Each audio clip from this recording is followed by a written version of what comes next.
Seorang sosialita dan juga model berusia 28 tahun, Abby Chow asal Hong Kong, ditemukan tewas dengan kondisi kepala dan tulang rusuk yang berada di dalam panci, siap dimasak bersama sayuran seperti wortel dan juga lobak putih. Wow. Hai guys, perkenalin, namaku Jessica Lisan, dan izinkan aku untuk menceritakan kepada kalian mengenai kisah dari seorang sosialita asal Hong Kong, Abby Chow ini. Jadi Abby Chow ini adalah seorang sosialita dan juga model asal Hong Kong. Berkat ketenarannya sebagai fashion influencer, dia bahkan menjadi langganan dari Paris Fashion Week dan juga majalah-majalah ternama seperti Elle, Vogue, dan juga Harper's Bazaar.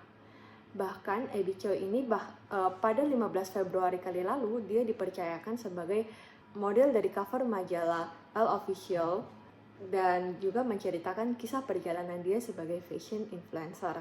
Gimana sih kira-kira kayak kronologi sampai kayak Abby bisa meninggal secara tragis seperti itu? Nah, pada waktu itu Abby tuh ceritanya menikah dengan suaminya si Alex Kwong ini dan kemudian dikaruniai 2 orang anak. Kemudian mereka sempat cekcok dan tahun 2015 juga Alex juga menjadi buronan polisi karena dia terlibat dengan kasus penipuan emas senilai kira-kira 10 miliar rupiah atau 5 juta Hong Kong dolar. Sejak saat itu, hubungan Abby dan juga Alex menjadi tidak baik. Kemudian tahun 2016, si Abby tuh nikah lagi dengan yang namanya Chris, kemudian dikaruniai oleh 2 orang anak. Chris Tam ini seorang miliarder. Chris ini punya sebuah restoran mewah di Hong Kong yang nilainya itu bahkan kayak mencapai miliaran rupiah gitulah.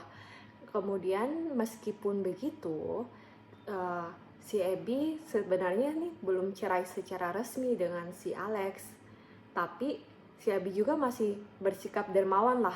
Si Abby masih support si Alex, dia masih berikan uang kepada si Alex dan juga bahkan Abby membelikan sebuah apartemen mewah di daerah Kadoorie Hill, Hong Kong kepada ayah mertuanya, yaitu ayah dari si Alex Kwong ini. Singkat cerita, sebelum saat kronologi, si Abby tuh pergi ke apart mertuanya dan Abby tuh akhirnya bilang ke mertuanya dan juga mantan suaminya bahwa dia tuh mau jual apartemennya di Kadoorie ini.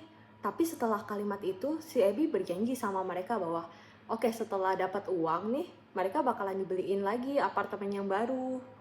Abby udah janji nih, tapi ayah mertuanya terlanjur. Kayak ayah mertuanya kan pikir kayak apartemen itu diberikan oleh Abby kepada ayah mertuanya dan juga atas nama ayah mertuanya. Kenapa si Abby kayak mau minta lagi gitu loh.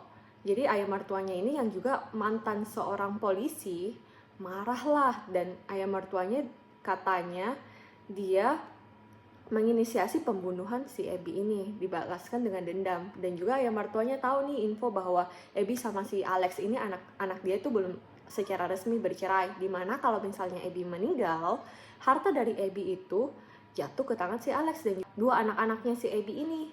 Nah, mereka tuh akhirnya ngerencanain pembunuhan dengan mereka kayak pertama pindah ke apartemen, cari apartemen di tempat sepi gitulah. Terus mereka sewa apart itu, bukan apart yang di Kadoorie Hills ya, di tempat lain lagi. Kemudian pada saat Februari kemarin, kira-kira 21 Februari, Abby tuh minta Anthony jemput dia karena dia tuh mau ngejemput anak-anaknya pulang dari sekolah. Lalu si Anthony ini tuh siapa? Anthony itu kakak ipar laki-laki, kakak iparnya Abby, alias kayak dia kakaknya si Alex Kwong gitu loh.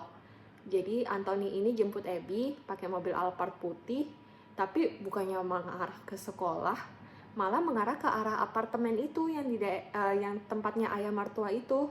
Kemudian di sanalah si Abby meninggal di tangan si mantan suaminya, ayah mertuanya, dan juga si kakak iparnya ini secara tragis dipotong-potong.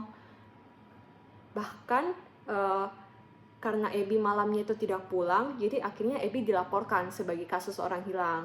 Polisi juga karena kan latar belakang Abby kan dari keluarga yang kaya. Si suaminya Abby yang sekarang juga namanya Chris itu kaya juga.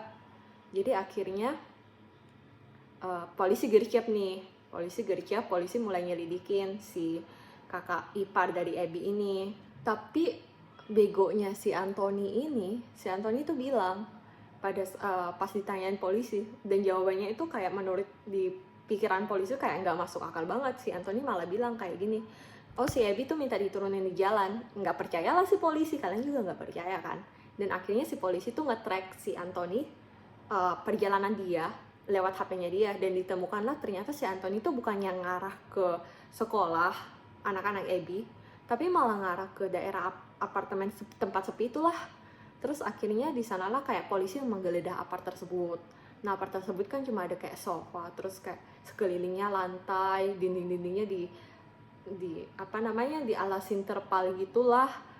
Terus polisi akhirnya nemu ini. Pas penyelidikan pertama tuh polisi cuma nemuin barang bukti seperti kayak pisau, gergaji, mesin potong. Wah gila sih, barbar bener ya. 呢個係除啦嚇，咁呢個都係雨褸啦呢件嚇。咁呢個就面罩啦，我哋相信佢當時係用住戴住面罩嚟做即係殺人啦。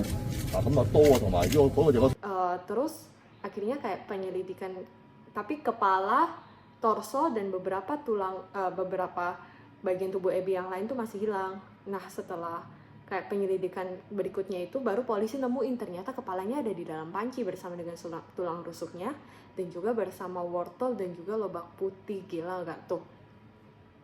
Nah polisi akhirnya nentapin si Anthony, Alex, ayah mertua, ibu mertua Abby sebagai tersangka. Tanggal 24 Februari polisi akhirnya langsung menangkap Anthony, papa mertua, dan juga ibu mertua Abby sebagai tersangka. Tanggal 25 Februari barulah si polisi nangkap si Alex yang ternyata sedang nunggu kendaraan laut dia, karena si Alex ini mau melarikan diri dari Hong Kong. Si Alex ini bahkan membawa uang tunai senilai 4,5 juta Hong Kong dolar dan juga jam tangan mewah. Gila. Tapi untungnya polisi Hong Kong gak dicap ya. So that's the end of the story. Sekarang bahkan teman-teman Abby dalam situasi mereka sedang berduka kepada Abby, dan sebagai bentuknya mereka bahkan mendoakan Abby. What do you think guys? Comment below. Don't forget to like and subscribe.